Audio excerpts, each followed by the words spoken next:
These are some little helpful hints or things that little epiphanies that I had that I wanted to share with those guys. There's usually about a dozen modelers that show up on Saturday afternoon about maybe noon, and so we go around and share those things, sort of like our Zoom here. But these are some steeples that I worked on, and eventually this was the steeple that worked. These are the steeples that four-sided steeple, like 5 or whatever. And I asked the math teacher that I used to work with in the Manitowoc schools, and she finally came up with, you know, how this went together here, the 6-sided one. And I did not glue this to the steeple itself or the building, because I figured if somebody bumped it, they'd knock everything over. But this is the height that I felt comfortable with. You know, obviously this isn't, and this is not, and these are all experiments or demonstrations. Now here's the church itself, and this is up in Door County, north of where we are. And what I did is I took a 2x6 and cut it to the length, and then glued 2 of them together, so that you can see here, this is like part of it. And then so the parts that the scrap went for the steeple and the entrance. And eventually excuse me, I glued Holgate and Reynolds brick material.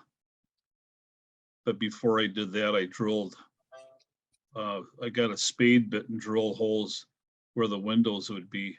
And the spade bit was the same size as this, the opening on the windows.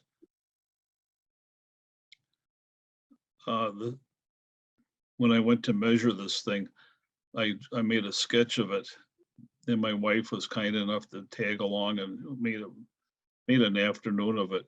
And you know, like I measured the different different locations on this building here, and then she wrote. You know, I told her, I said, make sure you get the dimension, like 3 feet, and you know, like the right here is, this is when the bricks were 6 inches apart, and all I did was count 1, 2, 3, 4, 5, 6, 7, 8, 9, all the way up here, and multiplied it by this number here. So, but this little church is in Door County, and some of the people that are buried here lived along the beach where we have our house. Here's another thing I shared with those guys. I had this little level here. This track here is super elevated all the way around a big curve. So this was a big help. I know they make these things for model railroaders, or I'm pretty sure they do, but this was handy, you know, like the distance between here is a good reference, you know, for the super elevation. And here's the church and the scene. This isn't super elevated, but we got the wedding party. Or my son got married a couple of years ago, so I put the minister and the happy couple right here.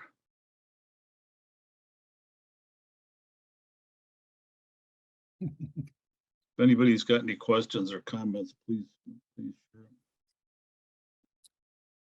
And here's a little plastic outhouse, and that's pretty much how this whole scene went together. And here's the steeple.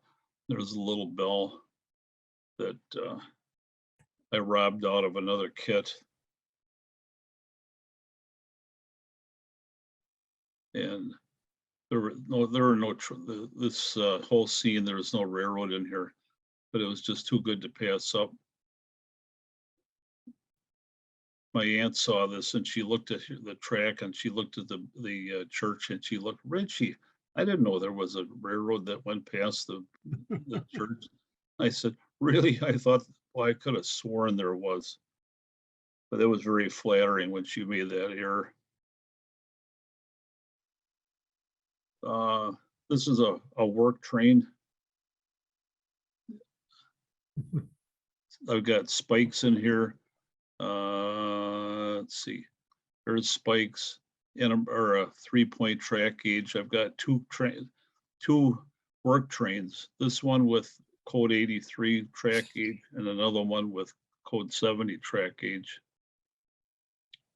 And all the little replacements, number 11 blades. And here's the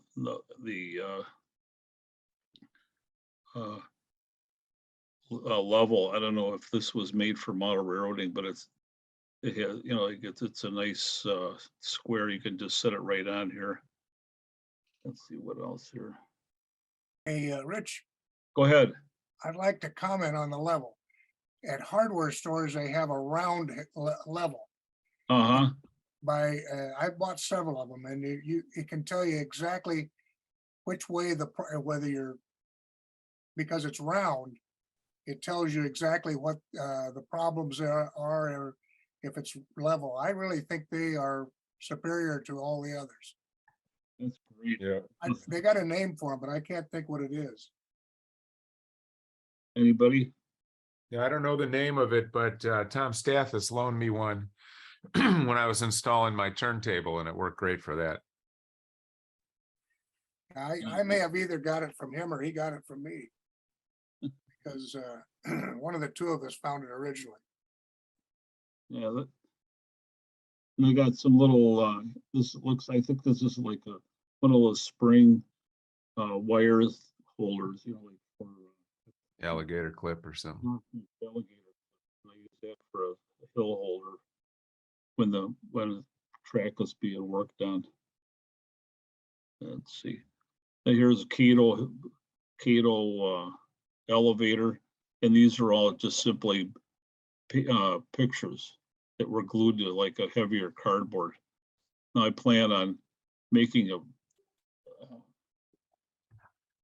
working on that so it's more three-dimensional. Not necessarily the whole thing, but I thought it'd be nice to put like this extension on here, and then some of the awnings and this is not how the building. This is a house now, and it was a creamery. Put a pile of coal here because it was they used coal to fire that thing.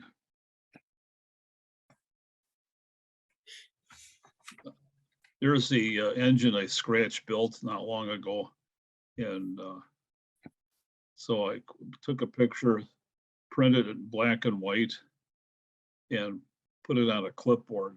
And then my Lynn helped me make all these measurements on here so I could build that from scratch.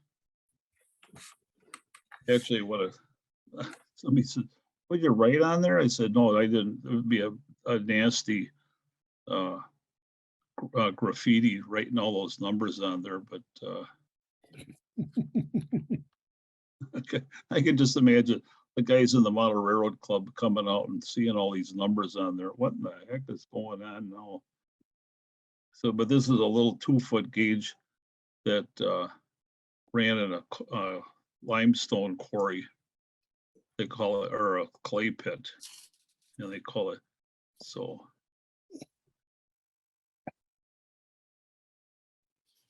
And here's the exploded view, and these are all the parts that went together to make that thing. And they had like concrete weights on here at to keep that thing in place. And here's the grill, another grill. So, and that's the final. Hit skid stop flooring on here, same skid stop, and it was a fun little project.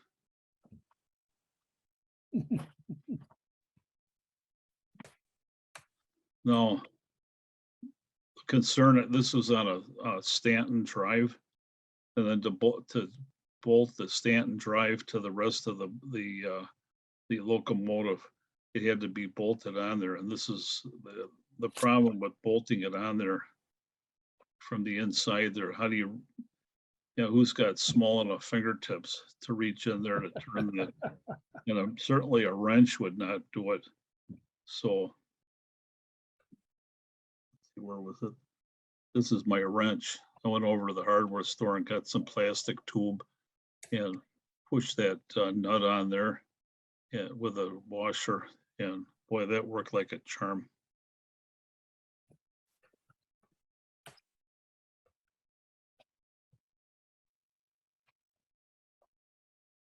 You can see how the nut went on this the Stanton Drive.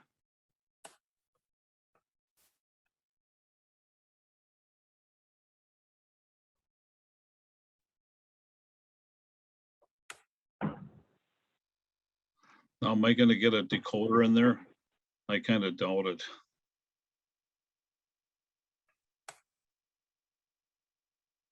You can But- you can get a decoder in it. And what I've got, I'll show you a little later here is how I've got one in one that small. Is that right? I have no interest in putting a decoder in. I just want to be able to run that back and forth in the model Corey. But it'd be fun to know how to do it.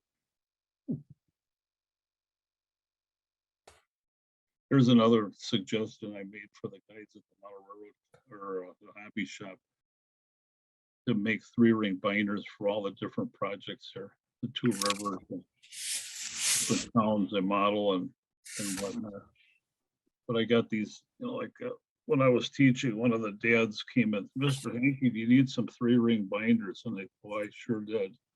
And they went to, they served their purpose.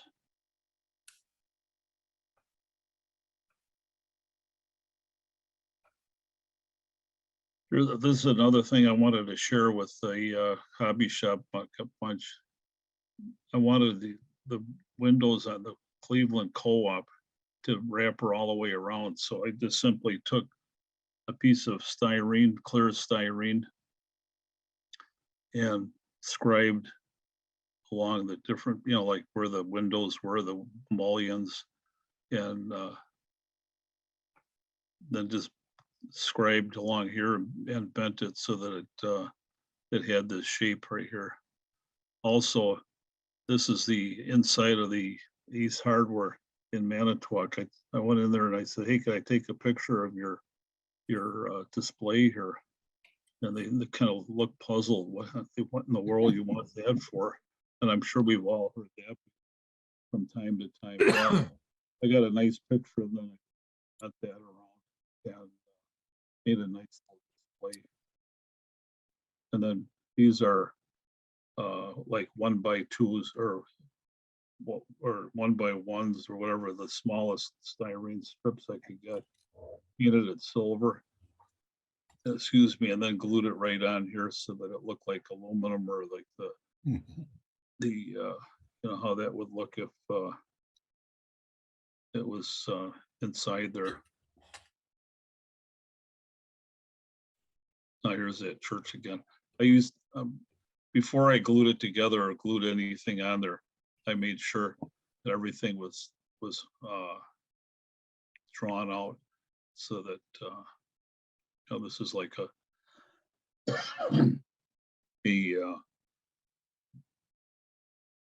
so I knew how far to cut it or how to add to it.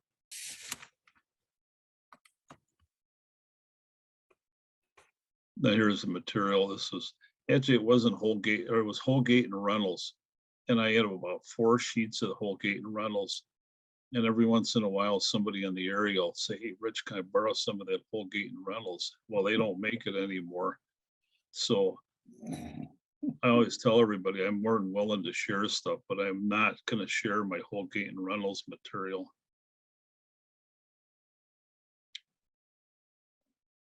And here's the chimney that's going to go back here.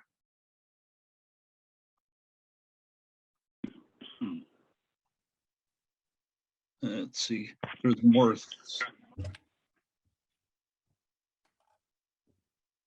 Let's see, how do we do this now? There's more, I've got more pictures on here, but I gotta.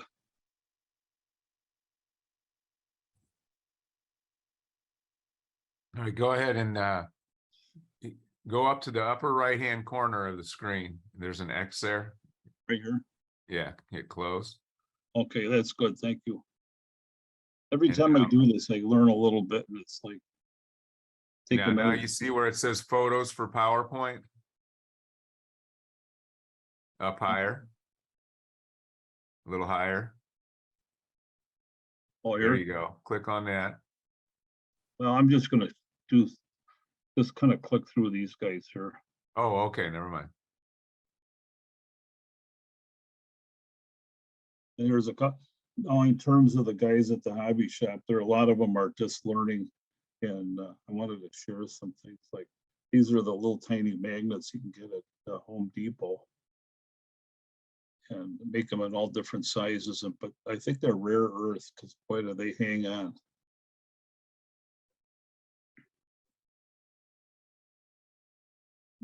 You can see over here, this my lovely scenery, which I'm eminently proud of, like this orange and gray and pink. But after the glue set up and these things stay put, I went in here with a coarse, very coarse file. I think they call them bastard files. And here, and I taped it to a long stick here, so I could reach back in here. This is good, 3 feet. And well, I'll tell you what, I would never have scenery that far or that deep in, but this is going to be a big quarry right here. And now here's a serrated knife. I think I got another picture of the whole works too. But this is on a long stick, and then I've got another one, long stick with a paintbrush on it, like a throwaway paintbrush. But it worked like a Those charm. They look like weapons from a jailbreak. From a what? A jailbreak. Well, look, you can't be too careful with some of your friends. So these are the sort of things that are handy to have. Needless to say, nobody got hurt. Then these are standing blocks, from different size standing blocks. I've got some that are real, like a quarter of an inch. And I reminded everybody not to use the scissors to trim this down, because that'll be the end of their scissors. You just simply take like a hacksaw blade and just rip it along there. And then they get stapled at the other end. At both ends like this, and they can be on an angle like so. But these are wonderful homemade tools. Now this is the one that's kind of got me going on helpful hints. How many of you have ever lost your NMRA because it got set underneath something like a pile of stuff, and I just simply took a hacksaw or a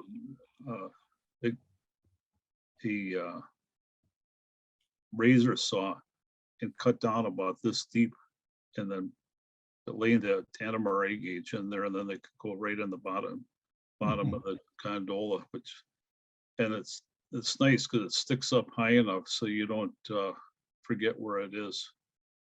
Because and then here's that other little level, and this is another work train. Yeah. And also different types of 3-point track gauges. And here's a Bright Boy, which probably is the item that gets lost the quickest. I had a nickel for every time I spent the whole afternoon looking for that darn thing. And I got another little one in here, but they're in a train like this, in a gondola. This is a mill gun. It's so obvious, and boy, does that save a lot of monkey shines time. So I don't know how many people use it, like the ubiquitous sponge. And one of them's the glue, they're both for styrene, but one is fast acting and one is slow acting. So I can work on different rates. And then these are places to put the like a drill bit or a screwdriver here or whatever it's gonna go in there. And then this is for other things. This is a 3x5 or 4x5 card, bent a half an inch up on either side, and then you can tweak the ends here like this. I learned this at school. Our teacher would make picture frames for the kids' material, but these are great because you can write inside this little tray. You can write down. You can put in like screws, or nuts, bolts, little parts, windows, whatever. But this is a nice thing to be able to. Hey, Rich, you got to get closer to your computer or something. Oh, sorry. Yeah, There you go. that's better. So yeah, these little trays like this, and you can write down inside here, what type of paint you're using, or any other little, jotting in any other little things to remind yourself what you want to do.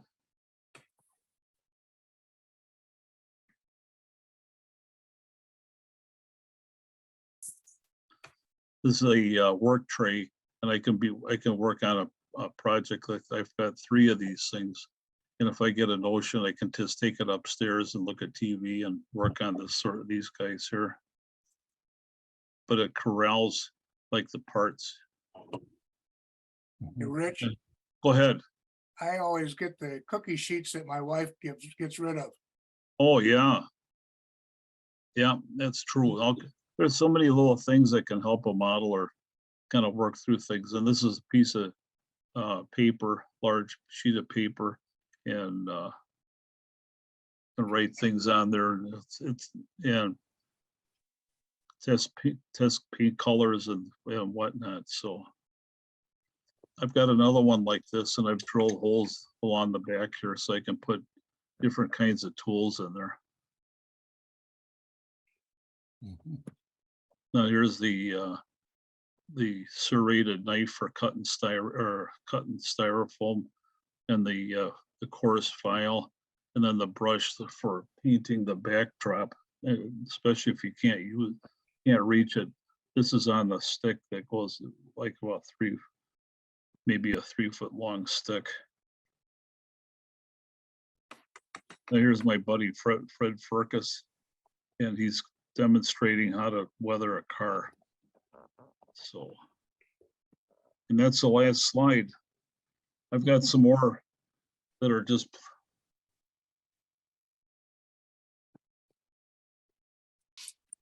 I mean, those are the ones that I got for the hobby shop, but these are some that I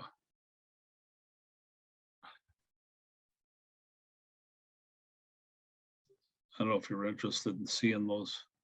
I think we saw these a couple weeks ago, so maybe Right. we'll. All right, well, very good. I hope you enjoyed those. Thank you, Rich. Very good. I'm going to stop your sharing. And Doug, are you ready to go? You want to go next? Sure. Well, let's see.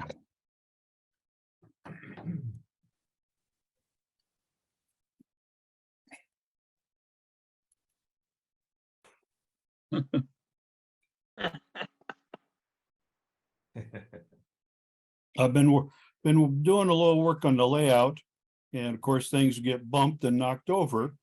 When I spotted the outhouse laying over, I thought, let's have a little fun. Halloween was coming, so there you go.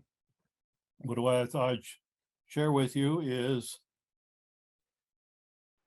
this is we had a new boiler for heat and a water softener installed, and I'm working on filling the gap between the towns where this was. I'd left this open because I knew we were going to do the work. So you can see where I'm starting to work on that, playing with the backdrop, and got this section put in. This is now on a drawer slide, so I can slide the whole thing out. But you can see, I keep a real neat workbench. So, but got the town of Oskaloosa down here, and this is the little town of Eddyville where the station manager was caught unaware. But but this is on a 24-inch drawer slide, so it'll extend out about 20 inches away. So someone can get in there if they need to. I guess and I also was relocating the spray booth at the same time, put it on casters. More piping for ventilations and clean out sink there, so it'll be handy for, I use water-based paints, so I can just swivel the chair around. This will pull out on the casters from underneath, so I can be busy painting then, because I got a piece of flexible hose in there.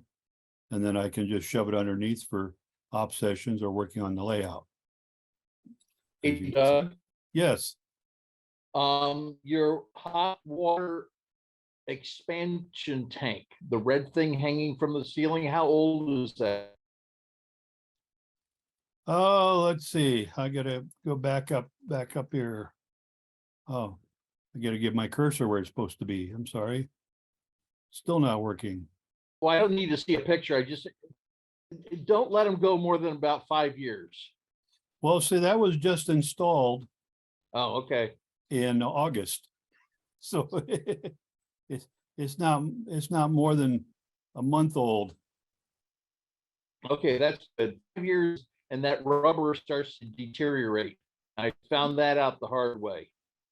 Okay, It, my water tank, a new water heater started to leak because it was no longer taking pressure of the expanding water. mm-hmm. And it was only about 5 years old. Well, I had one that was about a year old, had been replaced in the boiler, and they put that on the new water heater. So, but that's good to know that because here's the new boiler. Fastened on the wall, per my instructions, it sits below where the benchwork level is going to be. And yeah, you can see the boiler here, but it opened up this space quite a bit, removing the water heater. I put that in the bathroom. This is the door to the bathroom. The water heater is just right in there.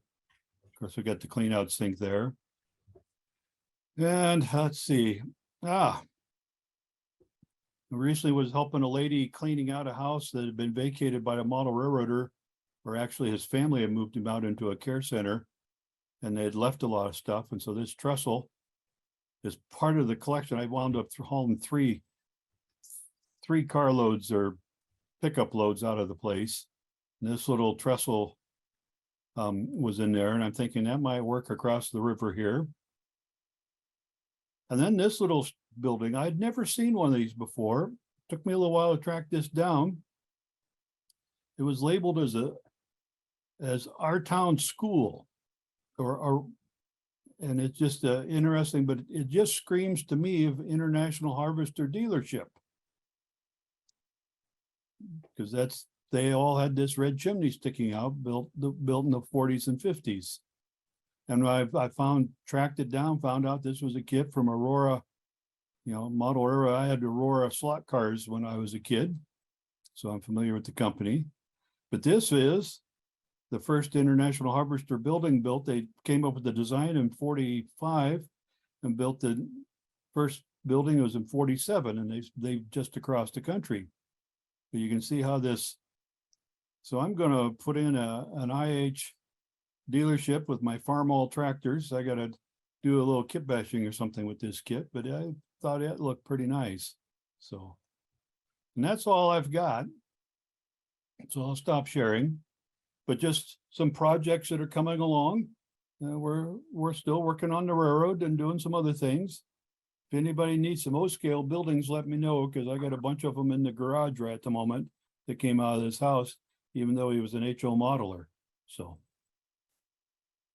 Very good. Thank you, Doug. Oh, yes. Ron, you have something you want to share? Yeah, I do. I don't know if you can see this is the level we're talking about. Oh, yeah. Oh, yeah, bullseye level. Okay, that's, I tell you, we use that all the time. Yeah. And you can buy it at any hardware store. Or most kids' toy stores. That could be. Oh. I'll see what I can do here with this.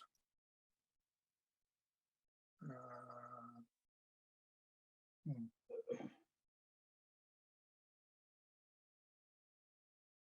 Oh, that don't look right. Better than a sharp stick in the eye. Okay, Greg, you're gonna have to help me here all of a sudden. You I can thought I close knew what I that. was doing. Yeah, you can get rid of that. Yeah, just close it. Close this off. Yeah.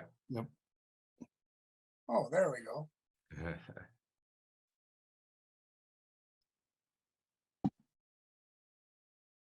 So the other day we were talking about this steam engine I have. I Mhm. would like to remotor.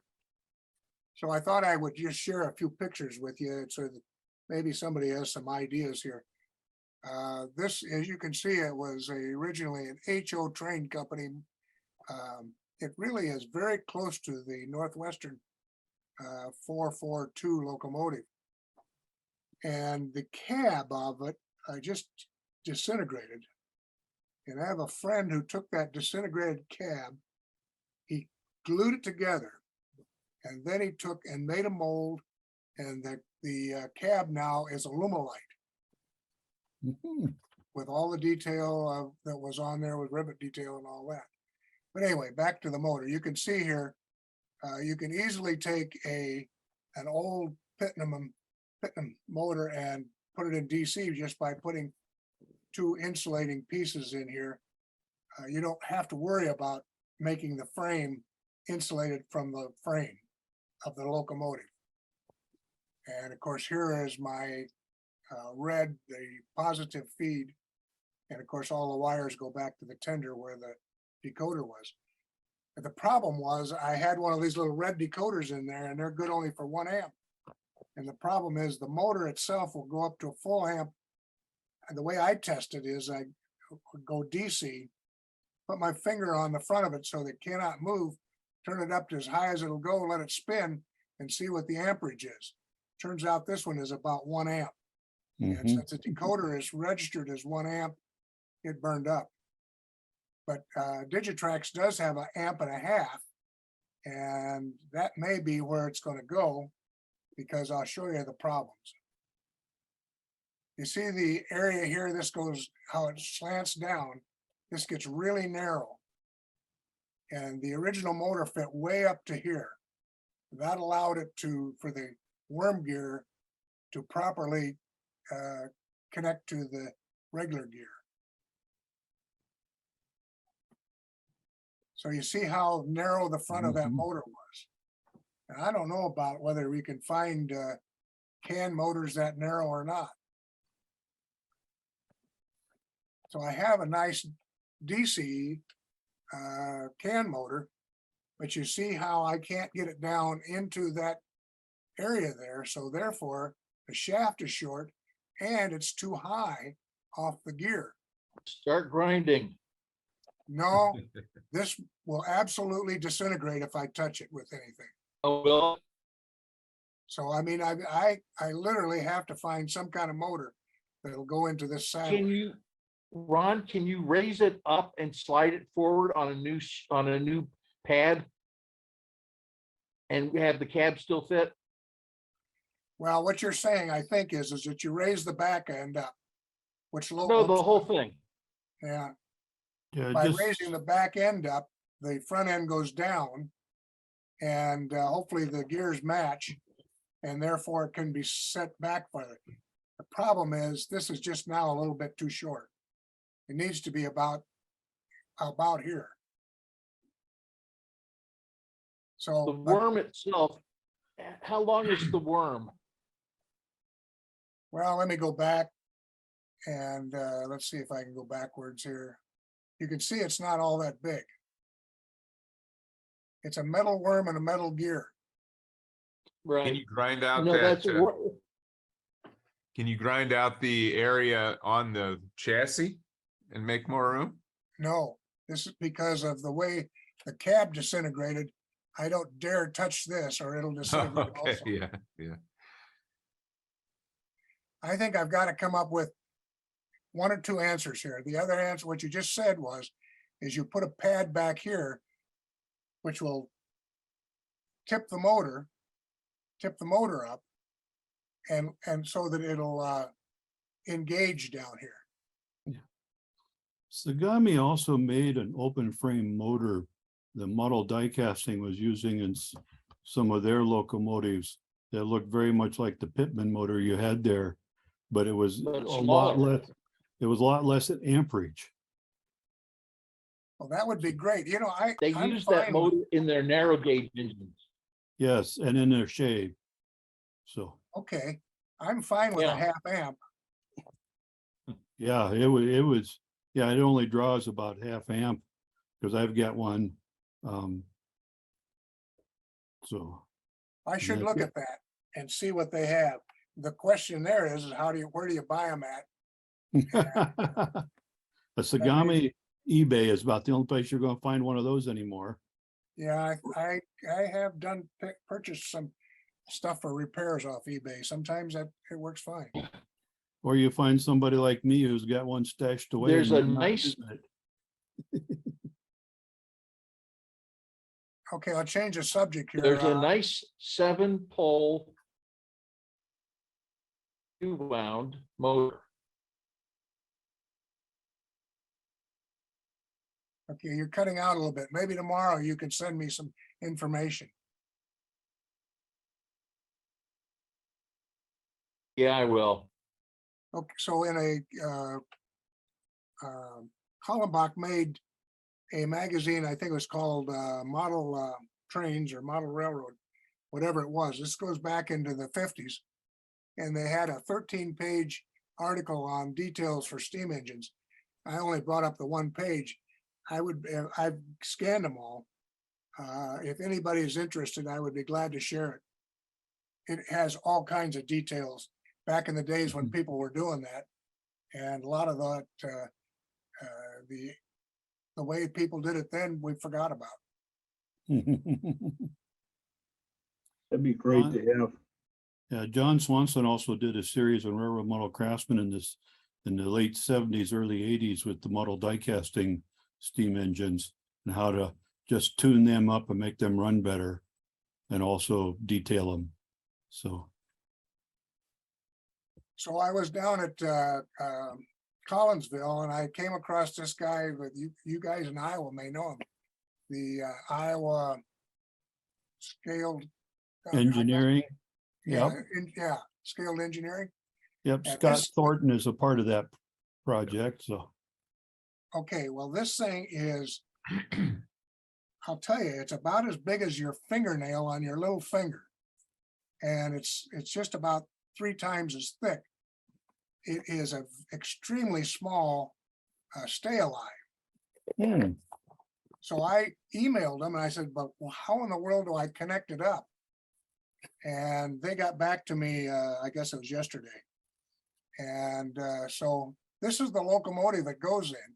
You see the little red decoder here? Yeah. Oh, by the way, here it is pulling a set of cars. That thing is powerful. Amazing what it does. Of course, every time it hits a frog like that, well, you got to take and give it a little help. Here it's going to hit again. That's an old pin line. We talked about it a couple days ago. So this is one of those red hardwired DC, DZ, what is it? I got something in front of it. 126. Yeah, That's what it says, yeah, DZ 126. I mean, that thing is, I don't know, it's just about the size of your little fingernail. And he sent this back and he said, what you need to do is solder the negative wire here and use the blue wire for the positive. I haven't got it done yet because I guess maybe I can borrow an iron from Rod and because every iron I got, I'm afraid course, it is on the corner. Maybe I can do it without having a big glob of solder there. Anyway, that's a project to happen.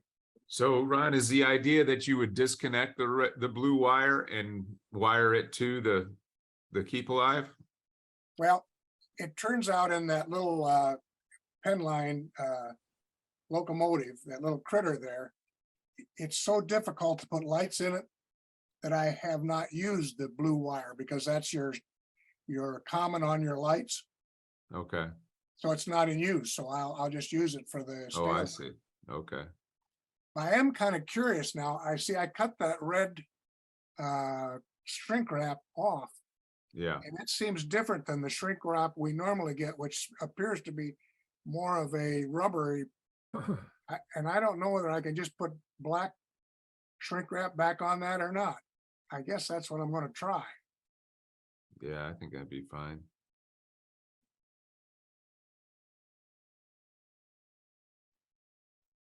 Does anybody have any of these yet? I've used them in a Well, off I tell session you, right a while back. They are really neat. Now, the wire you see here disconnects, but you have to connect it into your local net in order to turn it on. And then you press the little locomotive and this comes up and it starts to flash. And you simply, if the number is 1, 2, 3, you put in 1, 2, 3 and you've got locomotive 1, 2, 3, push the white button again and it's there. Now, of course, this is full duplex. I don't know that they make that in half duplex because I think Digitrax went out of the half duplex business. There's also other things on here that we just really have not totally figured out yet. It has memory and well, it just does a lot of things, but it's really a very nice throttle. $180, pretty nice, huh? This is Bill Neal. I've joined your your meeting here, and I will echo what Ron was just saying. I have moved to these exclusively, selling all the old throttles, and these work wonderfully well. Really good RF connection to the system. So no longer losing locomotives or having people walk in between the receiver and the cab and having the connection fail. These are really good. The other nice thing about it is you don't have to twist those little knobs to come up with your locomotive number. That's Mhm. right. Mm-hmm. Nice. Okay, that's all I have. I'm done. So All let's see, right. Well, I thank gotta you, Ron. Stop that. Oh, there I am. All right. Anybody else have anything they want to show today? I have my my presentation from this weekend. I showed most of that last week. So I don't know if anybody really has an appetite to see that again. And it looks like Mark may have dropped off. I don't see him on here anymore. So yeah, Mark is gone. So he was the one who was interested. He's actually at the point where he's installing keep alives. But Region 9 had a great convention. I see Joel on here. He was part of the crew that was helping with that. And of course, Ron presented, as well as our friend Maynard Mitchell. So our group here was well represented. Whatever Ron's train club was well represented, I guess. So it was very nice. We hope they do it again. Anything else before we adjourn today? Yeah, I might make a comment about what's behind my head here in my background. Yeah. Train Fest is coming up in a couple weeks. Anybody that's going there, this is a picture of a little piece of John Cosma's Gypsy trolley line. And from the lower right-hand corner of the picture up to the backdrop in the upper left, that's 7 3/4 inch deep shelf for most of his layout. Double track interurban main line and then very low profile buildings, all of which are paper. He does excellent modeling and can really compress scenes. So he's at booth 351 if you're going to Train Fest in Milwaukee. Very good. Yeah, I'll be there. Yeah, that layout here. is really something. All right. Greg, I just want to say I was down at Prairie Rail last weekend. Had about 70 people down there, good time. But I was at Mark Jewett's layout, L&N, and I've never had switch locks for all the switches on the main line. It is a great idea. You know, he says, grab a key. In fact, grab 4 or 5 in one spot. I had to switch 4 different switches at the same time. But it added a lot of realism to something, you know, I never thought of doing before. Nice. So how does that work? Well, you get to your spot.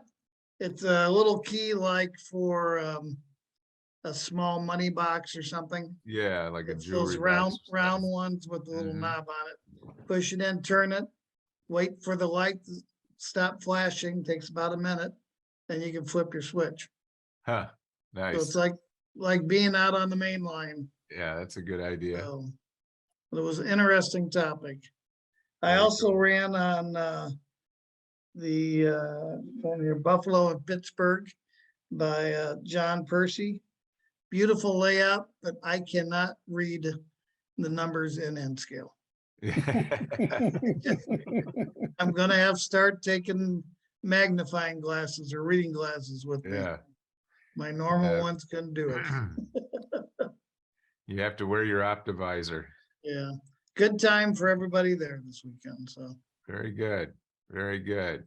Well, one announcement, we're going to go back to Thursdays. I hadn't said anything about that because I don't want to confuse anybody for this week. Starting next week, we'll go back to Thursdays.